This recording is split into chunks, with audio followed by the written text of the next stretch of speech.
Olá, amada igreja, graça e paz. Que a paz, o amor do nosso Senhor e Salvador Jesus Cristo continue sendo derramado sobre a sua vida. Que essa esperança que vem dele esteja reinando nos nossos corações para que logo, logo possamos passar por este problema, estarmos juntos, comungando, nos abraçando, louvando, exaltando o nome de Deus, com os corações gratos por tudo que ele tem feito. Porque sabemos que é Deus que tem nos protegido, que é Deus que tem cuidado de nós, que é Deus que tem derramado seu consolo em nossas vidas. Essa é a realidade, essa é a verdade que tem que entrar dentro dos nossos corações. E é um pouco sobre isso que eu vou trazer para nós aqui no dia de hoje. No mês passado, mês de agosto, foi o mês das missões, que é o mês destinado para missões. E existe um grupo que chama Portas Abertas que fala sobre os cristãos perseguidos. Se você tiver alguma chance algum dia, poder entrar aí na internet, pode digitar Portas Abertas, que tem um site, eles têm um trabalho maravilhoso. E ali eu vejo muitas histórias, e uma história que me tocou o coração era de uma missionária da Nigéria, que é um dos países mais perseguidos pelos muçulmanos. Tem alguns países lá no Oriente Médio que os muçulmanos estão culpando os cristãos por causa dessa pandemia, porque seria um juízo de Alá por causa que os cristãos estão querendo invadir o espaço deles e Alá mandou esse juízo. E continua sendo aumentando essa perseguição. E uma desses crentes que foram convertidos falou para uma das missionárias em cima desses dois últimos versículos que eu irei falar sobre o Salmo 27.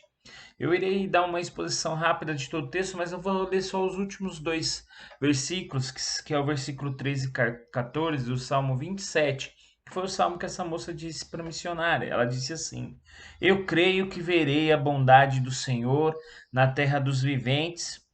Espera pelo Senhor, tem bom ânimo e fortifique-se o teu coração. Espera, pois, pelo Senhor.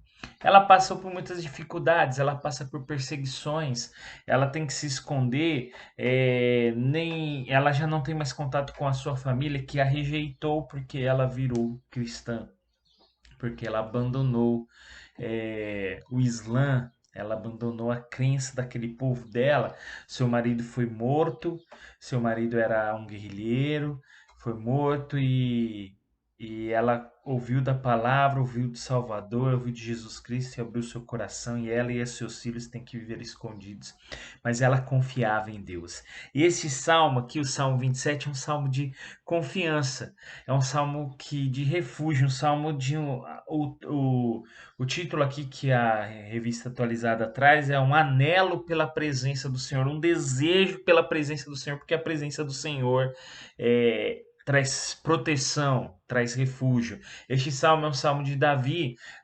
Nós sabemos que o salmo não mostra muito o contexto, né? Mas é muito provável, muitos teólogos, muitos estudiosos trazem a ideia de que é muito provável que esse salmo foi escrito antes de Davi tornar-se rei, quando ele tinha que ficar fugindo de Saul, né? Fugindo do exército de Saul, quando ele ficou um tempo lá também fazendo parte dos exércitos dos filisteus, né? E mesmo diante dessa situação, mesmo também diante de ele tendo que estar longe do tabernáculo, porque ele tinha que andar fugido, ele sabia onde ele tinha que ter o seu refúgio.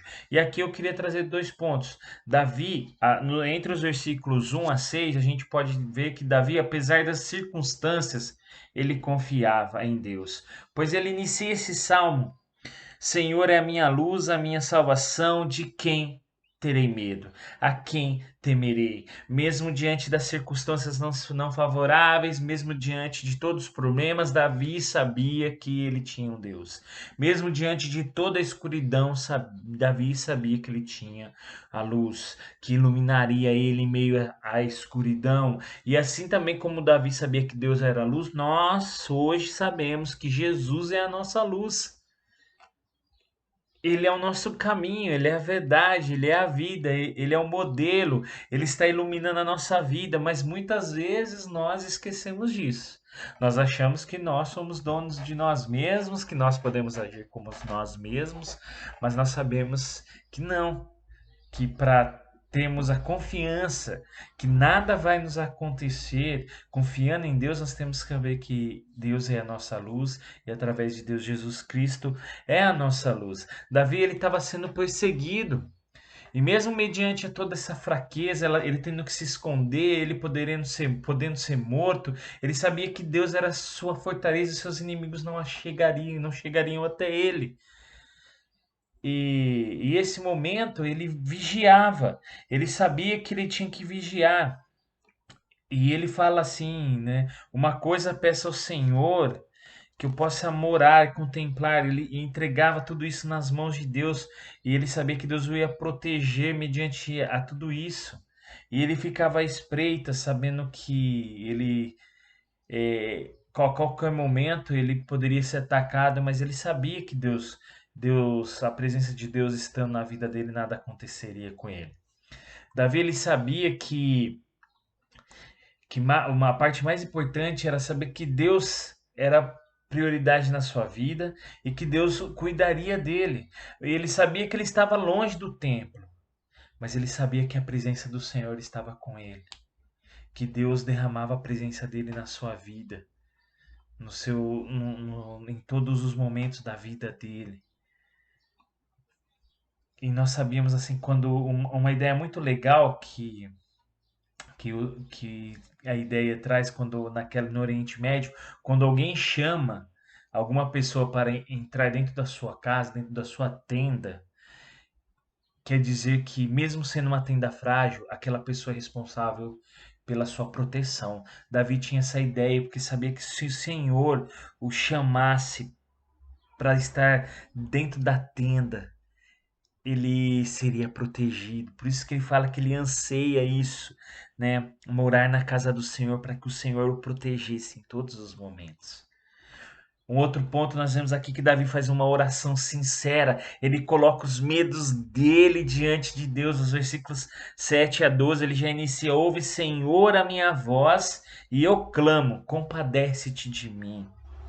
Ele fala que ele buscaria a presença do Senhor, pede para o Senhor não esconder a face dele, pede para o Senhor ensinar o caminho, ensinar a vereda plana, para ele não passar por dificuldades, para que Deus não deixasse à vontade as mãos dos seus adversários.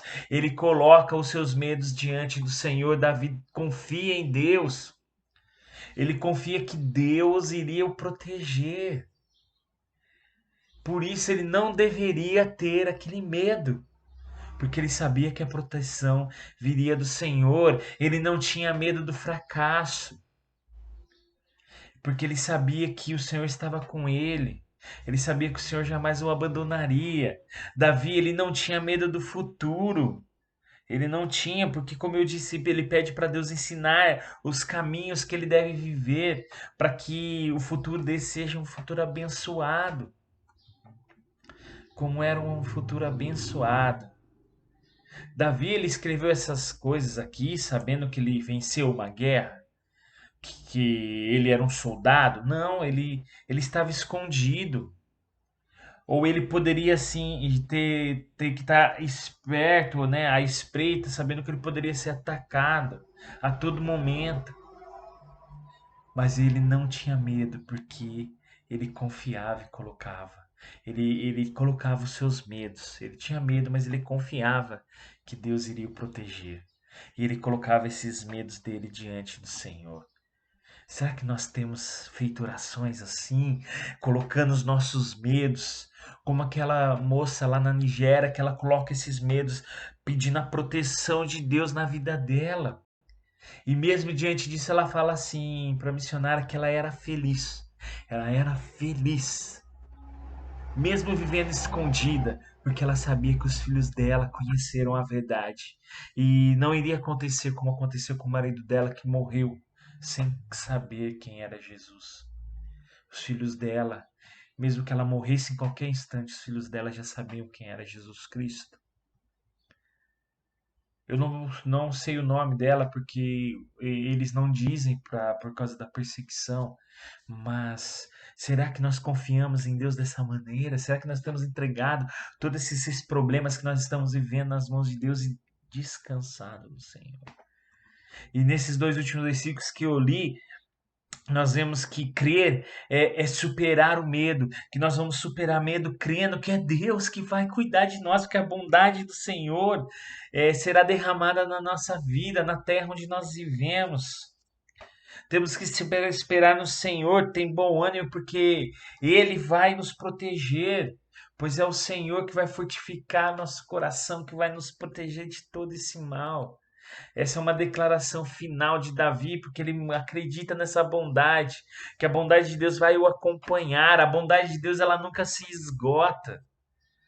Ela nunca se esgota. E a chave de tudo é ter fé em Deus. Ter fé em Deus, meu irmão, nós sabemos que nós estamos dependentes da mão de Deus em nossas vidas. Nós dependemos de Deus e temos que crer. E crendo nisso, nós sabemos que Ele que vai apesar de qualquer circunstância. É Ele que vai nos proteger, Ele vai colocar essa vontade em nosso coração de nós não estarmos mais afastados dEle, de entregarmos as nossas vidas a Ele, sinceramente, de todo o nosso coração. Saibamos que os nossos futuros estão nas mãos de Deus e sabemos que Ele tem o melhor para nós. Creia que veremos a bondade do Senhor em todo caminhar da nossa vida. Vamos orar? Querido Deus, Pai amado, muito obrigado, Senhor, por mais essa oportunidade de ouvirmos a Tua palavra, ouvirmos o que o Senhor tem para nós e pedimos mais uma vez a Tua proteção, Senhor, sobre as nossas vidas. Deus, pedimos a cura por este vírus, pedimos as vacinas, que saia logo, Senhor. Pedimos que o Senhor esteja abençoando a vida das pessoas que estão cometidas deste vírus, internadas, Senhor. Te peço em especial pelo meu professor Adilson, do seminário Reverendo Adilson, que está lá no leito há mais de 20 dias entubado, Senhor, por causa deste vírus. O proteja, Senhor, derrame, Senhor, a tua cura na vida do teu servo. Também derrame a tua cura na vida de todos que estão lá internados por causa disso. Também derrama a tua paz e o teu consolo na vida daqueles que estão enlutados, que perderam seus entes queridos para este vírus. Também derrama a tua cura na vida dos enfermos que não estão enfermos por causa do Covid, por causa de outras doenças.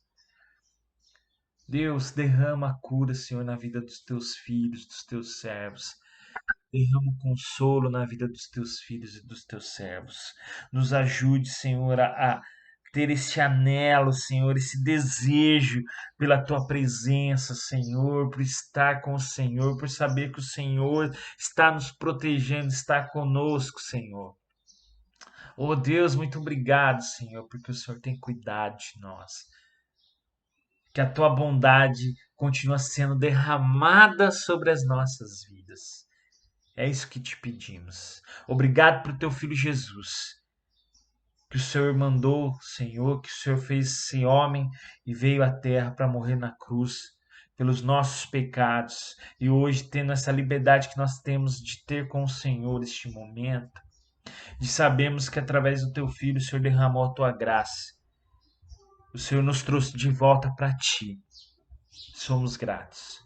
E essa oração que nós fazemos em nome do teu filho amado Jesus Cristo. Amém. Amém, igreja. Um grande beijo, saudade de todos.